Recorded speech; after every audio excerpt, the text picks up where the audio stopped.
मैं कृष्णा वाजपेयी आप सभी का वेलकम करता हूं हमारे YouTube चैनल माधवी क्लासेस पे। मैं विश करता हूं कि आप सभी हैप्पी होंगे और हेल्दी होंगे। तो दोस्तों, हमने पिछले वीडियो में कवर किया था इंडिया चाइना LAC क्लैश के बारे में। तो आज हम बात करेंगे इंडिया नेपाल बॉर्डर डिस्प्यूट के बारे में। तो यह आखिर हो क्यों रहा है, यह आपसी विवाद हो क्यों रहा है। आप सभी को एक चीज मालूम होगी कि शेर के दम पे गीदड़ भी अपने आप को शेर समझने लगता है और दहाड़ने लगता है, परंतु क्या यह सच्चाई है? नहीं, वह असली में शेर होता है? नहीं होता है। तो आज उसी टॉपिक पे हम बात करेंगे नेपाल के बारे में। नेपाल से अभी हमारे संबंध खराब चल रहे हैं, आखिर वह क्यों चल रहे हैं, इन सब के बारे में आज हम डिस्कस करेंगे।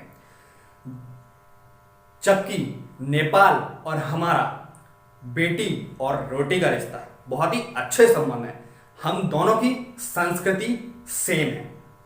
चाइना की संस्कृति सेम नहीं है नेपाल से, लेकिन इंडिया और नेपाल की संस्कृति सेम है। हम दोनों के कल्चरल सेम है, परंतु फिर भी वह किसी और की बातों में आकर उछल रहा है और हमको आज आंख दिखा रहा है। परंतु उसे यह भूलना नहीं चाहिए कि हमेशा नेपाल को इंडिया ने ही साथ दिया, चाइना ने नहीं दिया है। चाइना सिर्फ उसको अपने कब्जे में करना चाहता है और कर्ज में डुबाना चाहता है। यही उसकी टैक्टिक है, यही उसका सीक्रेट है और उसकी फॉरेन पॉलिसी भी यही है। अब नेपाल के बारे में हम बात करते हैं। नेपाल इस समय पर आए दिन विवाद का मुद्दा खड़ा करते जा रहा है। कैसे? जैसे कि अभी बिहार और नेपाल की बॉर्डर लगती है, आप सभी को मालूम है। मोतिहारी, चंपारण और सीतामढ़ी ऐसे कुछ एरियाज बिहार के लगते हैं। तो अभी जो नया विवाद का कारण था वह था कि आपके सीतामढ़ी और नेपाल बॉर्डर पर जमीनी विवाद को लेकर झड़प हुई थी। उसमें हमारे एक पुलिस ऑफिसर शहीद हो गए। उसके बाद अभी मोतिहारी में डैम को लेकर विवाद हुआ, उस पर भी एक विवाद खड़ा हुआ। जो डैम है मोतिहारी में, उस पर नेपाल ने काम पर रोक लगा दी। वह डैम बनना बहुत ही जरूरी है, क्योंकि आप सभी को मालूम है कि बारिश आने वाली है और बिहार में बारिश बहुत ज्यादा होती है। बाढ़ के आसार भी हो जाते हैं, कई बार बहुत ज्यादा बाढ़ आ जाती है। तो उस डैम का काम होना बहुत जरूरी है। यदि वह नहीं होता है तो उससे हमको बहुत प्रॉब्लम होने वाली है और हम सफर भी करेंगे। तो बहुत सारे ऐसे मुद्दे हैं जिनको लेके नेपाल आए दिन विवाद खड़ा कर रहा है, क्योंकि वहां पर कम्युनिस्ट पार्टी है ना, ओपी कोली की सरकार है, इसलिए क्योंकि कम्युनिस्ट की विचारधारा शुरू से ही सेम रही है, इसलिए। लेकिन जो मेन मुद्दा है, क्या होता है कि प्रॉब्लम्स बहुत सारी होती है, लेकिन प्रॉब्लम्स की जड़ एक होती है, सिर्फ एक। तो इस फसाद की जो जड़ है वह क्या है? वह है लिम्पियाधुरा, काला पानी और लेपू लेक का विवाद। जैसे कि आप सभी को मालूम है कि नेपाल ने अभी क्या किया है, अपने नक्शे में लिम्पियाधुरा, लेपू लेक और काला पानी को अपने नक्शे में बता दिया, परंतु भारत सरकार के विदेश मंत्री ने इसको खारिज कर दिया है। बोला है कि हम यह नहीं मानेंगे। तो चलिए हम समझते हैं कि एग्जैक्टली इशू क्या है। ठीक है, तो पूरी इंफॉर्मेशन जानने के लिए वीडियो के एंड तक हमारे साथ बने रहे। नेपाल एक लैंडलॉक कंट्री है। लैंडलॉक कंट्री क्या होता है, पहले हम ये समझते हैं। लैंडलॉक कंट्री वह कंट्री होती है जो चारों साइड से भूमि से घिरी हुई होती है।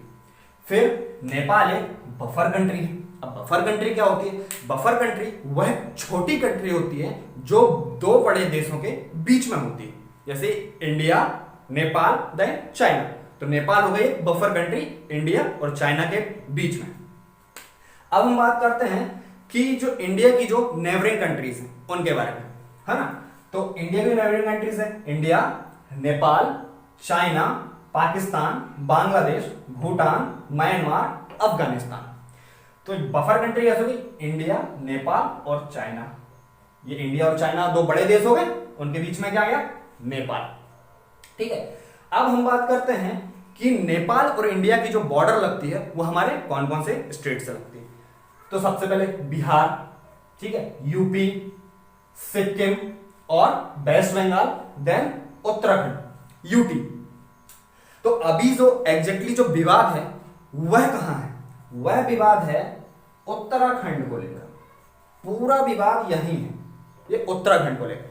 तो हम पूरी चीजें यहीं से डिस्कस करेंगे और इतने इजी वे में डिस्कस करेंगे कि आप बहुत अच्छे से समझ जाएंगे। तो यदि आपको इसकी फोटो क्लिक करनी है, स्क्रीनशॉट लेना है, तो आप ले सकते हैं, या तो फिर वीडियो को पॉज करके आप देख सकते हैं, ठीक है।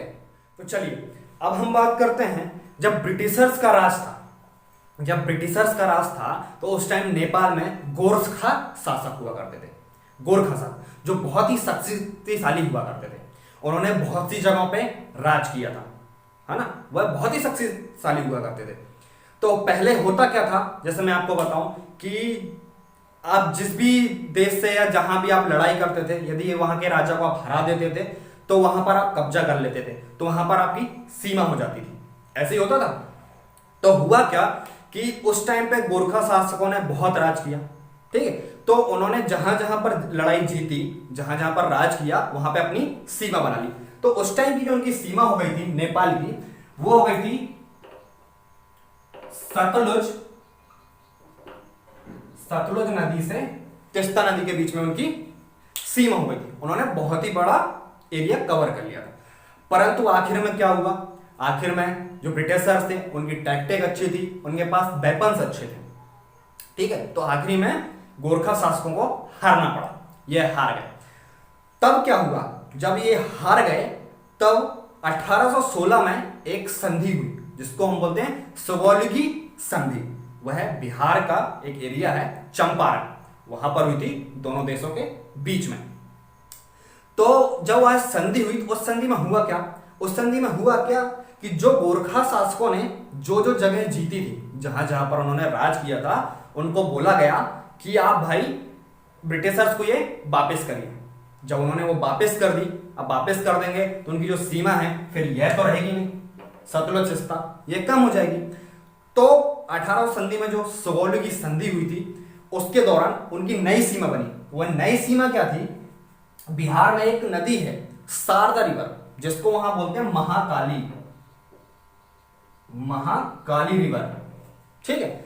और इस साइड थी मेची नदी, यह नेपाल की आखिरी नदी है, और यह है महाकाली नदी, ठीक है। तो यदि आपसे यहां से एक क्वेश्चन बन सकता है कि सुगौली की जो संधि थी वो कब हुई थी और कहां हुई थी, तो आप बता सकते हैं सुगौली की संधि जो हुई थी वह हुई थी 1815 में, 1815 में।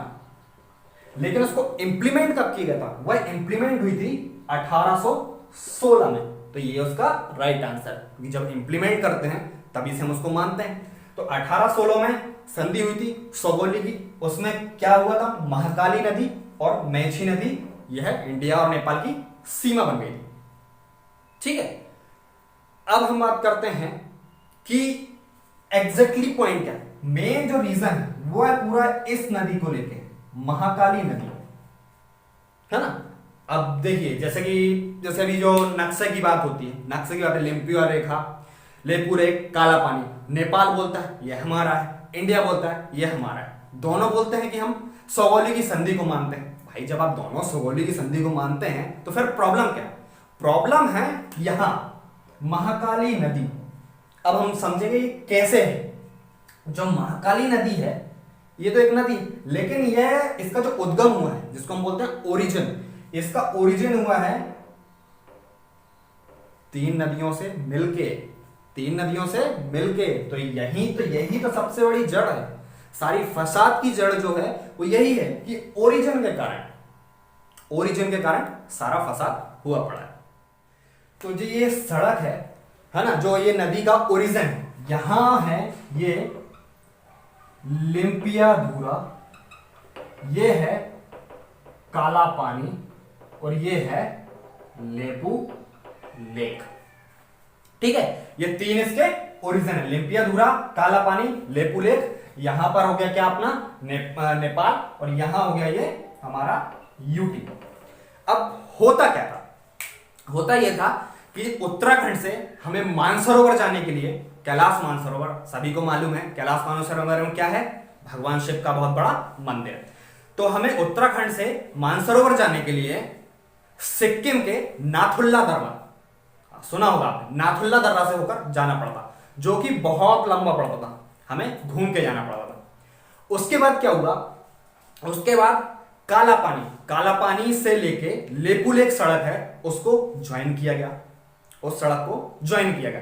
फिर गवर्नमेंट ने क्या सोचा, गवर्नमेंट ने सोचा कि हम ऐसा क्यों ना करें कि सीधे हम यहां से सिक्किम से सीधे लेपुलेख के बीच में सड़क बना दें। कहां से, लेपुलेख के बीच में सड़क बना दें, जिससे क्या होगा, हमारी डिस्टेंस कम हो जाएगी। ठीक है, अभी कोरोना के बीच में हमारे राजनाथ सिंह डिफेंस मिनिस्टर ने इसका इनॉग्रेशन भी किया। अब प्रॉब्लम क्या है, अब देख भाई, लेपुलेख आप तो यहां है ना, आप तो यहां है, लेपुलेख है, आपकी सीमा लगती कहां, यहां, तो हम यहां तक तो बना ही सकते हैं, नहीं बना सकते। अब होता क्या है कि जो भारत है, भारत कहता है कि आपकी जो सीमा है, आपकी सीमा है लेपुलेख से, मतलब इसके इस साइड, ठीक है, और नेपाल क्या बोलता है कि हमारी सीमा है लिम्पियाधुरा से। यही दोनों में विवाद है। भारत कहता है कि आपकी सीमा है लेपुलेख से, और नेपाल बोलता है आपकी सीमा है लिम्पियाधुरा से। हमारी सीमा मतलब नेपाल बोलता है कि हमारी सीमा कहां है, लिम्पियाधुरा तक है। तो यही दिक्कत है, यही सारी फसाद की जड़ है। तो आप सभी को समझ में आ गया होगा कि एग्जैक्टली विवाद क्या है। एग्जैक्टली विवाद है महाकाली नदी, महाकाली नदी के ओरिजिन से। महाकाली नदी 3 नदियों से मिलकर बनी हुई है, लिम्पियाधुरा, काला पानी, लेपुलेख। आप भाई, आप यहां रहिए, हम यहां रहिए, दोनों लोग शांति बनाए रखें, ठीक है, यही मेन चीज है। लेकिन ऐसा होता नहीं है, क्योंकि इसके ऊपर किसका हाथ है, चाइना का हाथ है। तो चाइना के दम पे ये उछल रहे हैं, ठीक है। तो मेन चीज क्या है कि जैसे कि अभी देखिए, उनकी जो कम्युनिस्ट पार्टी है ओपी ओली, उन्होंने क्या बयान दिया, उन्होंने बयान क्या दिया कि पूरे देश में इंडिया जो है वो कोरोना वायरस फैला रहा है, और जो इंडिया का कोरोना वायरस है वह सबसे ज्यादा खतरनाक है सारे देशों से। ऐसा है क्या, भूल जाते हैं कि हमारा अभी जो भारत है, आज का जो भारत है हमारा, यह एक लीडरशिप के तौर पर उभर रहा है। हमने कितनों की मदद नहीं करी इस महामारी में। नेपाल को खुद को ही हमने कितनी टैबलेट्स दी हैं, वो भी गिफ्ट में, क्योंकि भाई इनसे हमारा रिश्ता अच्छा है, ये हमारे पड़ोसी हैं, हमने उनको गिफ्ट्स में दिया। अफगानिस्तान को हमने बहुत सारा माल दिया है, मालदीव को दिया है, और सभी जगह दिया है। इसी लीडरशिप को देखकर सभी लोग हमसे खुश हैं। तो इसका सॉल्यूशन क्या है, इसका सॉल्यूशन तो ऐसा है कि या तो आप देखिए, सबसे पहले तो डिप्लोमेटिक तरीके से बातें करिए, ठीक है, बातें करिए डिप्लोमेटिक तरीके से, और सेनाओं के बीच में भी बातें होंगी, यह हो सकता है। लेकिन यदि ये नहीं सुधरते हैं, तब क्या किया जाए, बात तब की, यदि ये नहीं सुधरते हैं तब क्या किया जाएगा, तब किया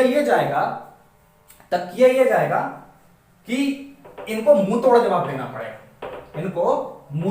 देना पड़ेगा, क्योंकि इंडिया और नेपाल को साथ रहना बहुत जरूरी है। क्योंकि ये हो गया इंडिया, ये हो गया नेपाल, और ये हो गया चाइना। यदि नेपाल को आज कोई भी सामान खरीदना है, यदि वो इंडिया से खरीदेगा तो ये बहुत ही ज्यादा पास पड़ेगा। लेकिन यदि वो चाइना से खरीदता है तो चाइना से यहां आना पड़ेगा, और यहां हमारा क्या पड़ता है, कलकत्ता, बंगाल का कलकत्ता बंदरगाह। यदि मान लीजिए कि मैं एक छोटा सा एग्जांपल लेता हूं, इसके ही बारे में लेता हूं। यदि ये मार्कर है, यदि नेपाल को ये मार्कर खरीदना है, तो यदि वो इंडिया से खरीदेगा तो मान लीजिए इसकी प्राइस है 20 रुपए, ठीक है। तो टैक्स मिलाके इनको पड़ेगा यहां 22 रुपए या 23 रुपए। लेकिन यदि चाइना से खरीदेगा तो चाइना को आना पड़ेगा यहां कलकत्ता बंदरगाह पे, हमारे यहां आना पड़ेगा ना, यहां से उतर के फिर पूरा सामान जाएगा इनका यहां। तो ये जो 22 रुपए का है, जो 23 में पड़ा था इंडिया से लेने में, इनको पड़ेगा अप्रोक्सीमेट मान लेते हैं 50 रुपए में, वैसे इससे ज्यादा ही पड़ेगा, तो 50 रुपए में पड़ेगा। तो इनको तकलीफ है ना, प्रॉब्लम होगी। अभी जैसे कि आप को मालूम होगा 2018 में, है ना, मध्यदेशियों को लेकर एक विवाद हुआ था। तो इंडिया ने क्या करा था, इंडिया ने पेट्रोल बंद कर दिया था, पेट्रोल के दाम बढ़ा दिए थे। भाई जब हमने बंद कर दिया यहां से, आपके पेट्रोल के दाम बढ़ गए, तब इनकी हालत खराब हो गई थी। इनके यहां पर 400 रुपए लीटर तक पेट्रोल बिका था। समझ में आ गई थी सारी चीजें हैं। इनके यहाँ क्या हुआ था कि जो बाहर से जो हेलीकॉप्टर्स आते थे ना, बाहर से जो हेलीकॉप्टर्स आते थे, ये उनको बोलते थे भाई आप अपना तेल लेके आइएगा, हमारे पास तेल नहीं है। तो ये तो इनकी हालत है, मदद हम कर रहे हैं लेकिन ये आंख उल्टा हमको ही दिखा रहे हैं, तो ये सही बात नहीं है ना। तो भैया अब करा क्या जाए? अब करा ये जाए कि या तो आप हमसे संबंध बना के रखिए, ठीक है, या तो फिर यदि आप यहां से करेंगे, हमने यहां से ब्लॉक कर दिया, तो आपको आपके खाने के बांधे लग जाएंगे। होगा ऐसा? तो भैया इसका सॉल्यूशन क्या है? इसका सॉल्यूशन ये है कि आपसी संबंध बना के रखिए, क्योंकि हम भी नहीं चाहते कि आपसी विवाद हो। क्योंकि देखिए पड़ोसी पड़ोसी भाई भाई होता है। यदि आज कोई भी जरूरत पड़ती है तो सबसे पहले हमारा पड़ोसी साथ में आता है। लेकिन इसका आप गलत फायदा मत उठाइएगा, आप भूल मत करिएगा कि आप चाइना के दम पे हमें आग दिखा लेंगे और जो आपने नक्शा पारित करा है यह आगे उसको साबित कर लेंगे। भैया यह वह सरकार नहीं है, यह मोदी की सरकार है, यह मोदी की सरकार है। वह पाकिस्तान पीओके करता रह गया, कश्मीर कश्मीर करता रह गया, और हमने कश्मीर अपने नाम कर लिया। कुछ कर पाए? अरे जब वो नहीं कर पाए, यहां चाइना नहीं कर पा रहा है, तो आप क्या कर लेंगे? लेकिन हम नहीं चाहते कि विवाद हो, क्योंकि हम दोनों के जो संबंध हैं बहुत ही अच्छे हैं। हमारे यहाँ पे भी आपकी सेना काम करती है, जिनको हम गोरखा कमांडोज बोलते हैं, जो बहुत ही शक्तिशाली होते हैं, बहुत ही शक्तिशाली होते हैं, क्योंकि उनकी रोटी नहीं होती है, ये पहाड़ों पे चढ़ते हैं, इनकी पूरी फिजिकल बैलेंसिंग भी वैसी होती है। तो हमारी जो सिक्किम हो गया, लद्दाख हो गया, हिमाचल हो गया, यहाँ की रक्षा यही करते हैं, क्योंकि इनको पहाड़ों पर चढ़ने की आदत होती है और इनकी कैपेसिटी बहुत ज्यादा होती है। तो मैं सभी से अपील करना चाहता हूं कि यह बॉर्डर्स को लेके विवाद ना खड़ा करें और आपसी संबंध बनाए रखें, क्योंकि हम सभी को मिलकर एक साथ रहना है, क्योंकि एकता में ही शक्ति है, स्ट्रेंथ इन यूनिटी। तो यदि आज आपको सभी चीजें समझ में आ गई होंगी कि इंडिया नेपाल बॉर्डर क्या है ना। यदि आपको मेरी वीडियो अच्छी लगती है तो प्लीज लाइक करिए, सब्सक्राइब करिए और बेल आइकन को प्रेस करना ना भूलिए, जिससे प्रॉपर टाइम पे मेरी वीडियोस आप तक पहुंचती रहें और आप कोई भी वीडियो मिस ना करें।